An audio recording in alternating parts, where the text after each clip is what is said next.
টাকা পয়সা উপার্জন করাটাকে যদি আমার মাদ্রাসা শিক্ষার মূল উদ্দেশ্য হিসাবে আমি স্থির করি, এটা হবে সবচেয়ে দুর্ভাগ্যজনক অধ্যায়।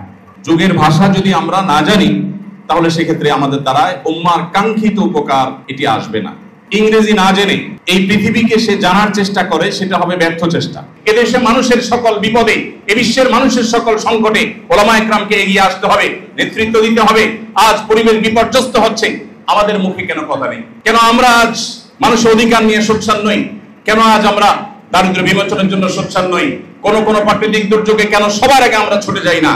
এদেশের মানুষ আলেমদেরকে যতটা বিশ্বাস করে, আর কাউকে সেটা করে না। অতএব আমাদের সম্ভাবনার জায়গাগুলোকে ব্যবহার করতে হবে।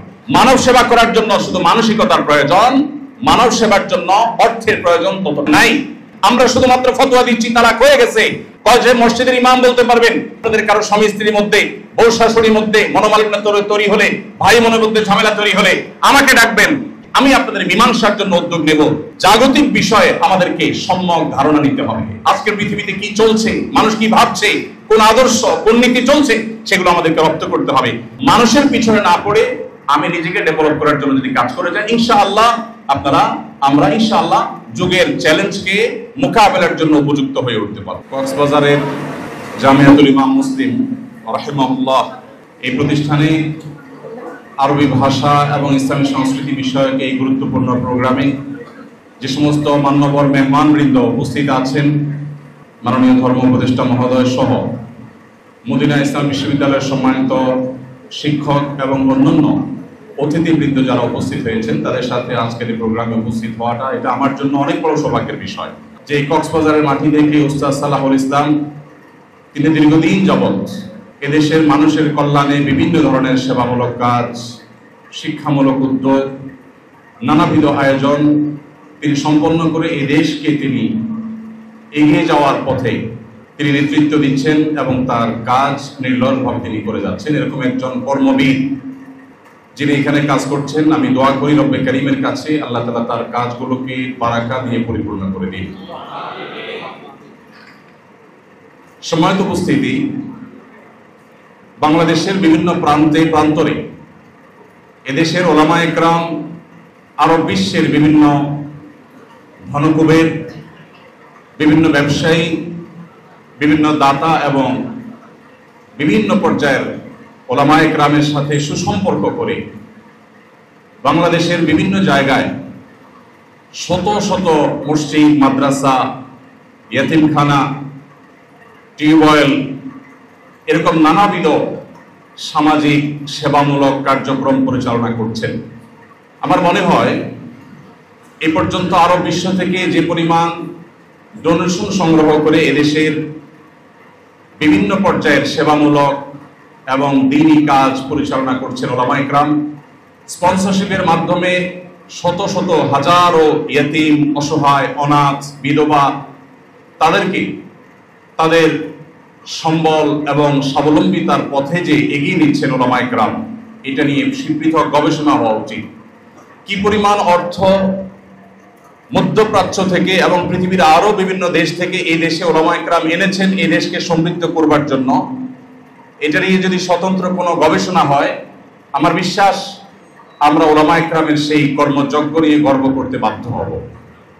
উস্তাদ সালাহুল ইসলাম সেরকম একজন মানুষ, যিনি মধ্যপ্রাচ্যের বিভিন্ন ব্যক্তিত্বকে বাংলাদেশে এনে তাদের মাধ্যমে বাংলাদেশে নানামুখী উদ্যোগ, উন্নয়নমূলক কর্মকাণ্ড তিনি সম্পাদন করেছেন এবং তার মতো এরকম বহু এনজিও, বহু বেসরকারি সংস্থা, বহু ব্যক্তি এবং প্রাতিষ্ঠানিক উদ্যোগে নানাবিধ কাজ পরিচালনা করছেন। ওলামায়ে কেরামের এই গুরুত্বপূর্ণ ভূমিকা একটি রাষ্ট্রকে এগিয়ে নিতে যেই পরিমাণ তাদের এই শ্রম, তাদের মেধা, তাদের সময় তারা ব্যয় করছেন, সেটার যথাযথ মূল্যায়ন আমরা করতে পারছি বলে আমি মনে করি না। আমি আশা করব ওলামায়ে কেরামের এই সমস্ত কাজগুলো নিয়ে গবেষণা হবে, তাদের মূল্যায়ন করা হবে, তাদেরকে সামনে এগিয়ে যেতে সাহায্য করা হবে। রব্বে কারীমের কাছে দোয়া করি আল্লাহ তাআলা আমাদের এই প্রিয় মাতৃভূমিকে, আমাদের প্রিয় আবাসভূমিকে পৃথিবীর মানচিত্রে, পৃথিবীর দরবারে মাথা উঁচু করে দাঁড়াবার শক্তি সামর্থ্য দান করুন। সম্মানিত উপস্থিতি, আজকের এই প্রোগ্রামে বিশেষ করে আমার সামনে যারা উপবিষ্ট আছেন, আমি জানতে পেরেছি দেশের প্রত্যন্ত অঞ্চল থেকে, বিভিন্ন জেলা থেকে ওলামায়ে কেরাম এসেছেন। আপনাদের উদ্দেশ্যে আমি কয়েক মিনিটে খুবই সংক্ষেপে কিছু কথা বলতে চাই। আজ ওলামা ইকরামের দিকে চেয়ে আছে গোটা দেশের মানুষ। আলেম সমাজকে সাধারণ মানুষ যতটা বিশ্বাস করে, যতটা আস্থা এদেশের আলেম সমাজের প্রতি আছে, অন্য কোন শ্রেণীর মানুষের প্রতি এতটা আস্থা এদেশে আছে বলে আমি মনে করি না। এবং আমার বিশ্বাস যে ওলামা ইকরাম যদি সাধারণ মানুষের আস্থা, গ্রহণযোগ্যতা, নির্ভরতা, এই পজিটিভ দিকটাকে সামনে রেখে যদি তারা যুগের চ্যালেঞ্জ মোকাবেলার উপযোগী করে নিজেদেরকে গড়ে তুলতে পারেন, তাহলে ইনশাআল্লাহ বাংলাদেশের চেহারা বদলাতে খুব বেশি সময়ের প্রয়োজন হবে না।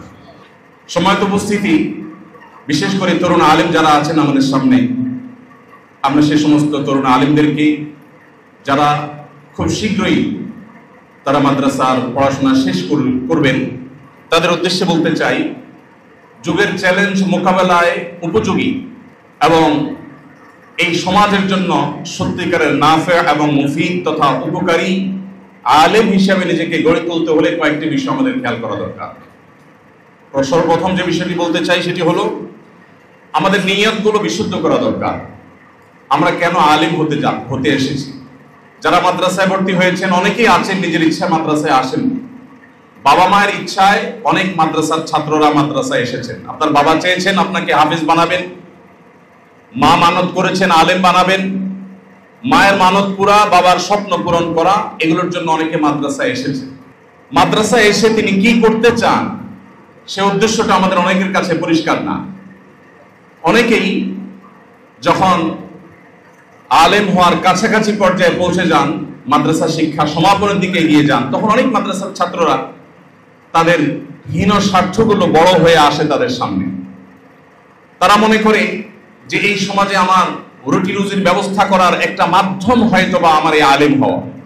এই হীনমন্যতা, এই নিচু চিন্তা থেকে বের হয়ে এসে আমরা যদি উন্নত চিন্তা ধারণ করতে পারি যে আল্লাহ তাআলা আমার রিজিক দাতা, আমি আমার জাতিকে যে আল্লাহর রাজ্জাক হওয়ার প্রতি ঈমান আনয়ন করার পরিপূর্ণ দৃঢ় বিশ্বাস ধারণ করবার যে দাওয়াত আমি দিব, সেই দাওয়াত যদি আমি নিজে দিতে না পারি, আমি নিজেই যদি সেই বিশ্বাস আমার মধ্যে বদ্ধমূল করতে না পারি, আর সামান্য একটু আমার পেট পালা, সামান্য একটু ভালো থাকা, সামান্য একটু টাকা পয়সা উপার্জন করাটাকে যদি আমার মাদ্রাসা শিক্ষার মূল উদ্দেশ্য হিসাবে আমি স্থির করি, এটা হবে সবচেয়ে দুর্ভাগ্যজনক অধ্যায়। এজন্য এদেশ এবং গোটা বিশ্ব মানবতাকে যদি আপনি সেবা দিতে চান, নবী রাসূলদের সত্যিকারের ওয়ারিসের ভূমিকায় যদি আপনি অবতীর্ণ হতে চান, সবকিছুর আগে আপনার নিয়তকে খালেজ করতে হবে। সকল প্রকার নিচুতা, সকল প্রকার তুচ্ছ চিন্তা, সকল প্রকার সাধারণ চিন্তার ঊর্ধ্বে উঠে আমাদেরকে আল্লাহ রাব্বুল আলামিনের সন্তুষ্টি, আল্লাহর দ্বীনকে সার্ভ করার মানসিকতা আমাদের মধ্যে থাকতে হবে। অতএব আমি সর্বপ্রথম আপনাদেরকে অনুরোধ করব, আজকাল বিশেষ করে মাদ্রাসার ছাত্ররা মেশকাত দাওরা বা উপরের দিকে যখন তারা পড়াশোনা করে ফাজিল কামিল যখন চলে আসে, এই পর্যায়ে এসে অনেক ছাত্ররা আছে যে তারা কিভাবে ভাইরাল হবে, কিভাবে পরিচিত হবে, কিভাবে প্রসিদ্ধি অর্জন করবে, কিভাবে তারা লাইমলাইটে আসবে, সেজন্য তারা কসরত করতে থাকে। একটি আয়াত আমাদের সামনে সবসময় থাকা দরকার। আল্লাহ রাব্বুল আলামিন বলেছেন, আম্মা যাবাদু ফায়াযহাবু জুফাআ ওয়া আম্মা মা ইয়ানফাউন নাস ফায়ামকুতু ফিল আরদ। আমি যদি উম্মার জন্য নিজেকে উপকারী হিসাবে, যোগ্য হিসাবে গড়ে তুলি, আমার পরিচিতি, প্রসিদ্ধি, প্রতিষ্ঠিত হওয়ার যখন যতটুকু প্রয়োজন হবে তখন আসমান ওয়ালা করে দিবেন ইনশাআল্লাহ। নিজে নিজে আমি লাইমলাইটে আসার প্রচেষ্টা এবং এটার মধ্যে ডুবে থাকা, এটা আমাদের ইখলাস, এটা আমাদের নিষ্ঠার পরিপন্থী কাজ। অতএব আমাদের নিয়তগুলোকে সবকিছুর আগে খালিজ করতে হবে। নাম্বার 2, দ্বীনের যে বেসিক জ্ঞান, উলুম ইসলামিয়া, ইসলামিক স্টাডিজ যেগুলো আছে, সেগুলোর উপর আমাদের বুৎপত্তি অর্জন করতে হবে। আজকাল অনেকেই আছেন যারা দ্বীনের সেবা করতে চান, যারা যুগের চ্যালেঞ্জের মোকাবেলা করার জন্য নিজেকে দক্ষ বানাতে চান, কিন্তু তারা দ্বীনের বেসিক বিষয়গুলো, এগুলোর প্রতি মনোযোগ দিতে চান না। আমাদের অনেক মাদ্রাসার ছেলেরা আছেন, অনেক মেয়েরা আছেন যারা জাগতিক বিভিন্ন বিষয় জেনে টুকটাক কোরআন হাদিস যা শিখেছেন সেটাকে কিভাবে মানুষের কাছে প্রচার করবেন তার জন্য তারা ব্যাকুল হয়ে যান। এই প্রচারের মানসিকতাটা প্রশংসনীয়, কিন্তু দ্বীনের পরিপূর্ণ ইলম অর্জন না করে সামান্য সীমিত বা আংশিক ইলম অর্জন করে প্রচারের ময়দানে চলে যাওয়াটা অনেক ক্ষেত্রে আমাদের জন্য ক্ষতিকর হয়। এজন্য আমি আমার সম্মানিত উলামা ইকরাম, তরুণ উলামা ইকরাম যারা আছেন এবং যারা সামনে আলেম হতে যাচ্ছেন, তাদের উদ্দেশ্যে বলতে চাই যে কোরআন এবং হাদিস, ইসলামের ইতিহাস, এগুলো পরিপূর্ণভাবে রপ্ত করার চেষ্টা আমাদের থাকতে হবে। মাদ্রাসার ছাত্ররা মাদ্রাসার বেসিক যে পড়াশোনা আছে সেই বেসিক পড়াশোনাগুলোতে তাদেরকে মনোযোগী হতে হবে। আউট নলেজ এটা দরকার হবে, সেই পয়েন্টে আমি আসছিও, কিন্তু আমাদের আসল যে যোগ্যতার জায়গা, আমাদের আসল যে জিনিসটা, সেটা যেন আমাদের মধ্যে থাকে। এই জায়গাটাতে অনেকে ঘাটতি এবং ত্রুটি নিয়ে তারা দ্বীনের সেবা এবং খেদমত করতে চান। এজন্য আপনার কোরআন এবং হাদিসের গভীর পাণ্ডিত্য অর্জন করা এটা আমাদের জন্য খুবই অপরিহার্য একটি বিষয় এবং আমাদের মূল প্রয়োজন। নাম্বার 3, শুধুমাত্র কোরআন হাদিস শিখে আমরা মানুষকে যদি দাওয়াত দিতে চাই এবং মানুষের ভাষা যদি রপ্ত করতে না পারি, যুগের ভাষা যদি আমরা না জানি, তাহলে সেক্ষেত্রে আমাদের দ্বারা উম্মার কাঙ্ক্ষিত উপকার এটি আসবে না। কাঙ্ক্ষিত উপকার এটি পৌঁছাবার জন্য কোরআন হাদিসের জ্ঞানের পাশাপাশি যুগের ভাষা আমাদের রপ্ত করা দরকার। এই যুগে কেউ যদি ইংরেজি না জেনে এই পৃথিবীকে সে জানার চেষ্টা করে, সেটা হবে ব্যর্থ চেষ্টা। অতএব আরবি ভাষায় দক্ষতা, কোরআন হাদিসের গভীর পাণ্ডিত্য, ইসলামের ইতিহাস সম্পর্কে আমাদের ব্যাপক জানাশোনা, এগুলোর পাশাপাশি আমাদেরকে এই পৃথিবীকে জানার চেষ্টা করতে হবে। পৃথিবীকে জানার জানালা, পৃথিবীকে জানার উইন্ডো হলো ইংরেজি ভাষা। ইংরেজি ভাষা ছাড়া কেউ যদি পৃথিবীকে জানতে চায়, তাহলে সে সত্যিকার অর্থে পুরোপুরি আজকের পৃথিবীকে সে জানতে পারবে না। শুধু ইংরেজি ভাষাই নয়, আজ মডার্নিজমের নামে, সেকুলারিজমের নামে, বিভিন্ন ইজমের নামে আজ মুসলিম জাতিকে কোথা থেকে কোথায় নিয়ে যাওয়া হয়েছে। যুগের এই গুরুত্বপূর্ণ বিষয়গুলোকে রপ্ত করা, সমকামী মতবাদগুলোকে রপ্ত করা, এটি আমাদের জন্য অপরিহার্য একটি বিষয়। অতএব কোরআন হাদিসের জ্ঞান অর্জন করার পাশাপাশি এই বিষয়গুলোকে রপ্ত করার জন্য আমাদেরকে বিশেষভাবে মনোযোগী হতে হবে। নাম্বার 4, আমরা যে সমস্ত ইলম অর্জন করেছি সেই ইলম অনুযায়ী আমল করাটা, এটা আমাদের জন্য সবচেয়ে অপরিহার্য বিষয়গুলোর মধ্যে থেকে একটি। অনেক মাদ্রাসার ছাত্র, অনেক আলেম আছি আমরা কোরআন এবং হাদিসে যা পড়েছি সেটার উপর অনেকে আমরা আমল করিনি। প্রিয় নবী সাল্লাল্লাহু আলাইহি সাল্লামের অসংখ্য হাদিসে বহু দিক নির্দেশনা আমাদের জন্য আছে, যেগুলো আমরা পরিপূর্ণভাবে আমলে আনতে পারিনি। আমরা যা শিখবো, যে হাদিস, যে আয়াত আমি জানবো, সে হাদিস, সে আয়াতের উপরে আমল আমার জীবনে আসতে হবে। আমি জানলাম কিন্তু আমল করলাম না, এরকম আলেম দিয়ে যদি গোটা পৃথিবী ভরে দেওয়া হয়, দ্বীন বা ইসলামের তেমন কোনো উপকার তারা বয়ে আনতে পারবে না। আপনি যদি নিজেকে উম্মার জন্য মুফিদ এবং উপকারী আলেম হিসেবে গড়ে তুলতে চান, তাহলে আপনার জানা বিষয়ের উপরে আমল আপনাকে করতেই হবে, এবং সেটা আপনার মাদ্রাসার অন্য কেউ না করলে আপনি একা করবেন, এবং এই সংগ্রামে আপনাকে জিততেই হবে। নাম্বার 5, আজ সিনিয়র উলামা ইকরাম, অভিজ্ঞ পণ্ডিত প্রাজ্ঞ আলেমদের তত্ত্বাবধান, তাদের সোহবত, সাহচর্য এবং সান্নিধ্যের প্রয়োজনীয়তাটা আমরা অনেকে অনুভব করি না, অথচ এটি আমাদের এগিয়ে যাওয়ার জন্য পূর্ব শর্ত। তরুণ আলেমদের মধ্যে, মাদ্রাসার ছাত্রদের মধ্যে অনেকের মধ্যেই অনেক বেশি স্বাধীন চেতা মনোভাব আমরা আজকাল দেখছি। তাদের গাইড করার মতো প্রাজ্ঞ, বিজ্ঞ, বিচক্ষণ, সময় সচেতন এবং আল্লাহ ভীরু, মুত্তাকি, পরহেজগার আলিম বা দিনদার কোনো মানুষ সেভাবে নেই। বেশিরভাগ ক্ষেত্রেই নিজের মাথায় যখন যেটা আসে সেটা নিতে শুরু করে, এবং এইভাবে এক পর্যায়ে অগ্রসর হতে হতে দেখা যায় একটা পর্যায়ে তাকে থেমে যেতে হয়। যে পরিমাণ মেধা এদেশে আছে, এদেশের মাদ্রাসার চৌহদ্দিতে আছে, এই মেধাগুলোর যদি যথাযথ ব্যবহার হতো, এগুলোর যদি যথাযোগ্য প্রয়োগ হতো, এগুলোর যদি যথাযোগ্য তারবিয়া হতো, প্রতিপালন হতো, তাহলে শুধু এই দেশ নয়, আমি তো মনে করি এশিয়া নয়, শুধু গোটা বিশ্বের জন্য অনেকখানি যথেষ্ট হয়ে যেত। কিন্তু দুর্ভাগ্য আমাদের, আমরা নিজেদের মধ্যে সেই কোয়ালিটিগুলো অর্জন করার চেষ্টা করি না। অতএব 5 নম্বর বিষয় যেটি আমি বললাম, সেটি হলো আমাদেরকে সিনিয়র এবং অভিজ্ঞ পণ্ডিত, বিচক্ষণ আলেম এবং বিচক্ষণ দায়ী যারা আছেন, তাদের তত্ত্বাবধান, তাদের সোহবত এবং সাহচর্য, এটা নিয়ে আমাদেরকে, পরামর্শ নিয়ে আমাদেরকে এগিয়ে যেতে হবে। নাম্বার 6, আমরা সমাজে রিলেভেন্ট হতে হবে, সমাজে প্রাসঙ্গিক হতে হবে। শুধুমাত্র নীতিবাক্য বললাম, শুধুমাত্র ওয়াজ নসিহত করে নিজেকে এর মধ্যে সীমাবদ্ধ রাখলাম, এটি আমাদের জন্য যথেষ্ট হবে না। আজকের পৃথিবী যে সমস্ত বিষয়গুলো নিয়ে সবচেয়ে বেশি কনসার্ন, সেই বিষয়গুলোর মধ্যে থেকে একটা হলো পরিবেশ, আরেকটা হলো নারী এবং শিশুর অধিকার, আরেকটা হলো সাধারণভাবে মানবাধিকার। আপনারা মাদ্রাসা শিক্ষার্থী হিসেবে আপনারা নিশ্চয়ই আমার চাইতে অনেকে ভালো জেনে থাকবেন, আমাদের প্রিয় নবী সাল্লাল্লাহু আলাইহি সাল্লামের হাদিসের ভান্ডার দেখলে আমরা দেখি যে এই তিন সেক্টরে তার যে সমস্ত নির্দেশনা ছিল, তার যে সমস্ত ইরশাদাত ছিল, তার যে সমস্ত গাইডেন্স ছিল, সেগুলো আজকের পৃথিবীতে এই পরিবেশ, মানবাধিকার, নারী শিশু অধিকারের ধ্বজাধারীরা সেগুলোর ধারে কাছেও আজও পর্যন্ত যেতে পারেনি। আজ আমরা ফ্যাক্টরি রেভলিউশনের মাধ্যমে পৃথিবীকে উন্নতির নামে একটি পর্যায়ে আমরা এনেছি, এবং এই পর্যায়ে আমরা অনুভব করছি যে পৃথিবীর পরিবেশ ধ্বংস হয়ে যাচ্ছে। এখন আমরা অনুভব করছি না আমাদেরকে নতুন ভাবে ভাবতে হবে পরিবেশ রক্ষার জন্য। নবী সাল্লাল্লাহু আলাইহি সাল্লামের সময় যখন ফ্যাক্টরি ছিল না, কলকারখানা ছিল না, কালো ধোঁয়া ছিল না, পরিবেশ নষ্ট হওয়ার মতো পরিবেশ পরিস্থিতি ছিল না, তখন নবী করিম সাল্লাল্লাহু আলাইহি সাল্লাম বৃক্ষরোপণের ব্যাপারে যেভাবে গুরুত্ব আরোপ করেছেন। আজ আমরা ফুটপাত দখল হয়ে যায়, তখন আমরা রাস্তা দখল মুক্ত করার জন্য আন্দোলন করতে হয়। নবীজি সাল্লাল্লাহু আলাইহি ওয়াসাল্লাম সেই তখন বলেছেন, ইয়াকুমুল জুলুসা আলাত তারিক, তোমাদের কেউ খবরদার রাস্তা দখল করে বসবে না।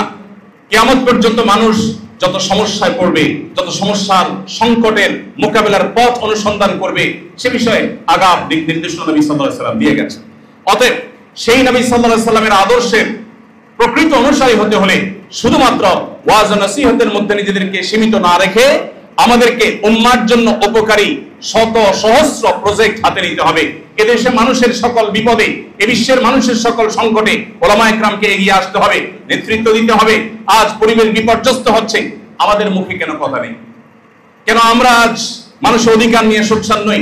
কেন আজ আমরা দারিদ্র্য বিমোচনের জন্য সোচ্চার নই? কোন প্রাকৃতিক দুর্যোগে কেন সবার আগে আমরা ছুটে যাই না? এদেশের মানুষ আলেমদেরকে যতটা বিশ্বাস করে আর কাউকে সেটা করে না। অতএব আমাদের সম্ভাবনার জায়গাগুলোকে ব্যবহার করতে হবে। এই বিষয়ে আলোচনা করলে অনেক তরুণ আলেমরা, অনেক ইমামরা আমাদেরকে বলে, ভাই আমাদেরকে ফান্ড দেন, আমরা কিছু করি। এটা হলো শয়তানের সবচেয়ে বড় ধোঁকা। কেউ যদি মানব সেবা করতে চায় এবং সে যদি মনে করে তহবিলটা আমার সবকিছুর আগে প্রয়োজন, তাহলে মানব সেবার অর্থই সে বুঝে নেই। আমি বিশ্বাস করি মানব সেবা করার জন্য শুধু মানসিকতার প্রয়োজন, মানব সেবার জন্য অর্থের প্রয়োজন ততটা নাই। আপনি শুরু করেন, আপনি একজন মসজিদের ইমাম হিসেবে যখন দায়িত্ব পালন করবেন, আপনার এলাকার সমস্ত ময়লা আবর্জনা পরিষ্কার করে তরুণদের জন্য নানামুখী উদ্যোগ নিয়ে আপনি এমন সব কাজ করতে পারেন যে কাজগুলোর জন্য আসলে অর্থের কোনো প্রয়োজন নেই, তহবিলের কোনো প্রয়োজন নেই। শত সহস্র ফ্যামিলি ভেঙে খান হয়ে যাচ্ছে, ঘরে ঘরে দাম্পত্য কলহ শুরু হয়ে গেছে। আমরা শুধুমাত্র ফতোয়া দিচ্ছি, তালাক হয়ে গেছে। আমরা দুটি পরিবারকে, দুটি স্বামী স্ত্রীর মধ্যে, একটি দম্পতির মধ্যে সম্পর্ককে জোড়া লাগাবার জন্য উদ্যোগ কয়জন নিয়েছে?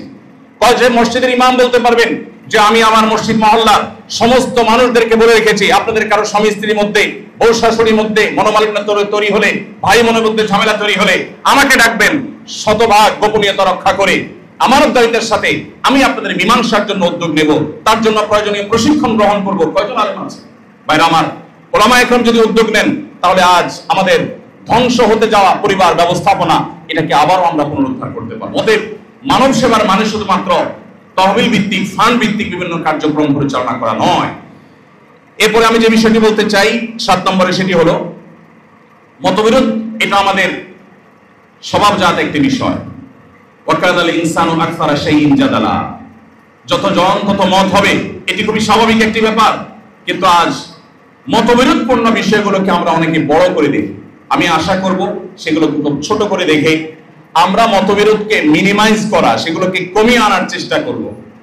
ডক্টর খন্দকার আব্দুল্লাহ জাহাঙ্গীর রাহমাহুল্লাহ একটি কথা বলতেন, আমি উম্মার এই বিশাল জনগোষ্ঠীকে ঐক্যবদ্ধ করার মতো শক্তি সামর্থ্য রাখি না, কিন্তু একটা শক্তি, একটি সামর্থ্য আল্লাহ আমাকে দিয়েছেন, সেটি হলো বিভক্ত এই উম্মাকে আরো বেশি বিভক্তির দিকে যেন না নিয়ে যাই। অন্তত উম্মার বাড়িতে আগুন লাগা এই ভয়াবহ পরিস্থিতিতে যেন নতুন করে আবার ঘি না ঢালি, নিজেকে যেন নিবৃত রাখি, যে উম্মার বিভক্তির ক্ষেত্রে যেন আমার কোনো ভূমিকা না থাকে।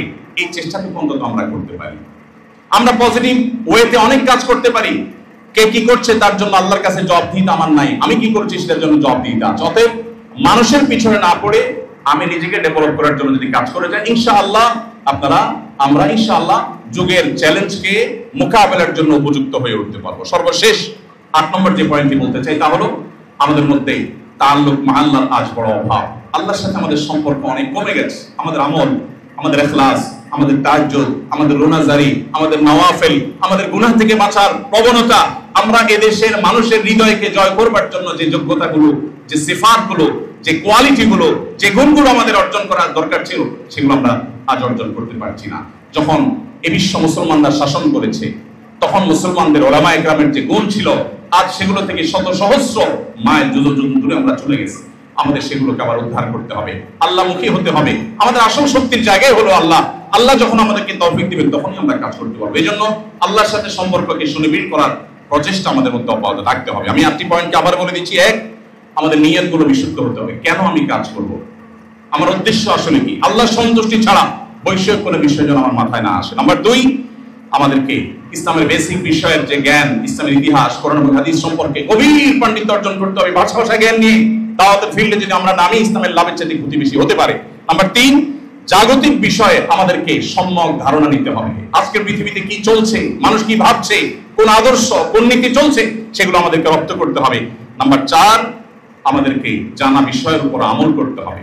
জানা বিষয়ের উপর যদি আমরা আমল না করি, বেআমল আলেম যত পণ্ডিত হোক, যত জগৎকে জানুক, যত ভাষা সে রপ্ত করুক, তার দ্বারা আর যা হোক আল্লাহর দ্বীনের কোনো উপকার হবে না। নাম্বার 5, সাহচর্য এবং সোহবত, সিনিয়রদের তত্ত্বাবধান, এটা গুরুত্বপূর্ণ। নাম্বার 6, মানব সেবা।